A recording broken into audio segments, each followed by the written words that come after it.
Copras-capres sekarang makin seru setelah kemarin Ganjar Pranowo menyatakan siap kalau didukung atau kalau ada partai yang mengusungnya.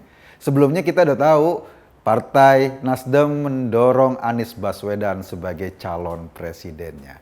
Jadi pertempurannya ini kayaknya bakalan seru. Iya sih, masih ada beberapa orang yang mimpi menjadi presiden. Ada Pak Prabowo yang sudah 2 kali gagal atau 2 kali ada di urutan kedua sebagai runner up presiden terpilih. Gua nggak tahu, mungkin dia mau maju lagi untuk menciptakan hat-trick ketiga kalinya. Nah, pertanyaan soal siapa capres itu sama pentingnya dengan pertanyaan siapa yang akan mendampingi. Ada berbagai nama. RK atau Ridwan Kamil baru aja ngomong dia juga kayaknya siap tuh kalau dipinang sebagai cawapres. Nggak tahu mau dijodohin sama siapa. Mungkin sama Ganjar, mungkin sama Anies, mungkin juga sama Pak Prabowo. Ada lagi nama AHY. Nah, ini yang menarik. Partai Demokrat itu harga mati mau mendorong-dorong AHY sebagai calon. Tadinya calon presiden, tapi ya kayaknya agak susah. Kenapa agak susah? Karena memang pada level tertentu atau level orang-orang yang punya elektabilitas tinggi, AHY nggak masuk ke situ. Dia cuma ada di papan tengah. Papan atas ada Pak Prabowo, ada Ganjar Pranowo, ada Anies Baswedan. Papan tengah ada RK, ada Sandiaga Uno, ada AHY di situ. Nah, kalau dia sadar dirinya di papan tengah kan nggak mungkin mimpi jadi capres. Kecuali, nah ini kecuali seperti yang dibilang sama Andi Arief, kecuali Pak Anies Baswedan berurusan sama KPK, baru AHY punya peluang untuk maju sebagai capres. Kalau seandainya Anies tetap maju, Pak Ganjar tetap maju, Pak Prabowo tetap maju, kayaknya memang mimpi paling tinggi AHY itu di wapres atau cawapres. Tapi persoalannya mau pasangan sama siapa? Pasangan sama Ganjar Pranowo? Kayaknya agak susah deh. Kita tahu kan hubungan tidak mesra antara Partai Demokrat dengan PDIP. Ini kayak ada perang dingin. Ada es batu di situ, gue nggak tahu suhunya berapa derajat. Tapi sampai sekarang masih dingin, nggak ada yang ngangetin. Kemudian dia mau berdampingan sama Pak Prabowo, kayaknya repot juga deh. Nggak gampang. Kenapa? Prabowo sudah menggandeng Partai Kebangkitan Bangsa atau Muhaimin Iskandar. Harapan satu-satunya digandengkan sama Anies Baswedan. Persoalannya, nah ini persoalannya, baru aja kemarin Pak Anies jumpa sama Panglima Jenderal Andika Perkasa. Baru aja ngobrol-ngobrol dan kayaknya spekulasinya peluang Jenderal Andika Perkasa untuk mendampingi Pak Anies jauh lebih besar dibanding AHY. Lagi juga kan kalah jalu lah katanya. Yang satu jenderal bintang 4, satunya lagi baru mayor.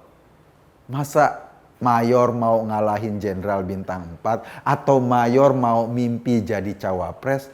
Orang dagang ayam goreng aja minimal dagang ayam goreng aja minimal harus kolonel kan? Lo tahu kan Kolonel Sanders itu dagang ayam goreng, apalagi jadi cawapres. Pasti soal mayor ini menjadi pertimbangan serius. Partai Demokrat memang sekarang dihela oleh anak-anak muda.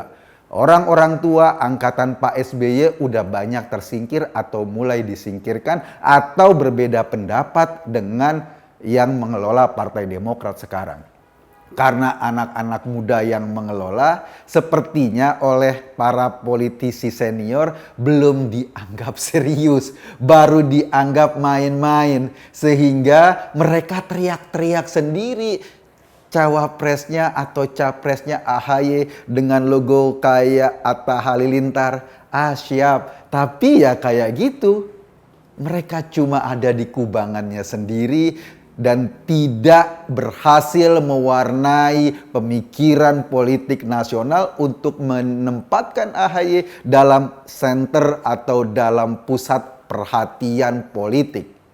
Sekarang juga lagi kebingungan kalau seandainya Anies berhasil menggandeng orang kayak Andika Perkasa yang bintang 4, pupus sudah harapannya tuh, habis sudah. Tapi mau gimana lagi? Satu-satunya harapan Partai Demokrat kan bergabung dengan koalisi salah satu atau pasangan calon presiden dan calon wakil presiden. Mau koalisi sama PDI kok agak merepotkan karena tadi itu masih dingin. Mau koalisi sama Gerindra, di situ sudah ada PKB. Mau koalisi sama KIB, ada Golkar, P3 dan PAN, barangkali belum tentu gampang masuknya. Satu-satunya jalan berkoalisi sama Nasdem dan PKS di situ. Tapi kalau koalisi sama Nasdem dan PKS, sementara AHY tidak bisa dikedepankan sebagai cawapres atau ngambil cawapres dari yang lain, ya paling-paling ya dapat kursi menteri kalau menang. Kalau nggak menang ya terpaksa gigit jari lagi. Karena sistem pemilu kita nggak bisa lagi kayak dulu. Partai Demokrat pernah pada 2014 itu abstain untuk mendukung salah satu calon presiden. Posisinya oposisi enggak, dukungan kepada pemerintah juga enggak. Ngambang-ngambang aja posisinya. Nah, sekarang nggak boleh lagi. Partai nggak boleh abstain dalam melakukan dukungan kepada salah satu calon presiden. Artinya dia harus memilih calon-calon yang ada. Kalau dia nggak memilih calon yang ada, dia akan kena sanksi, nggak bisa ikut pemilihan capres pada pemilu berikutnya. Rugi dong, waktu besok atau 2029 nanti kan umur AHY sudah lumayan loh. Bisa didorong sebagai capres atau cawapres meskipun dia pensiun sebagai mayor. Nggak bisa naik kelas lagi dari sisi kepangkatan.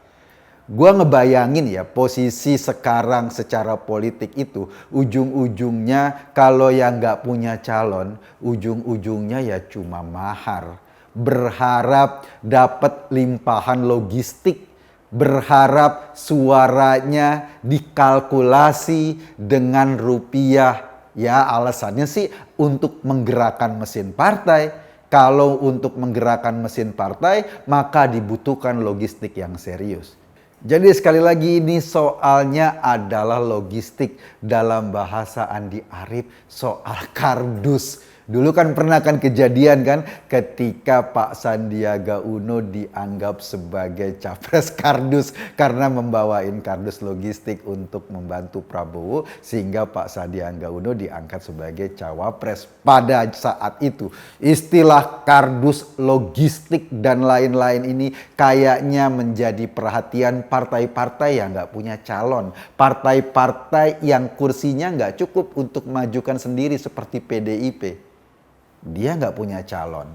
Dia kalau maju sendiri nggak cukup. Dia cuma partai ikutan doang. Apa kompensasinya? Sekali lagi logistik. Persoalannya itu tadi. Siapa yang mau memberikan logistik? Nah, ini pertanyaan berikutnya.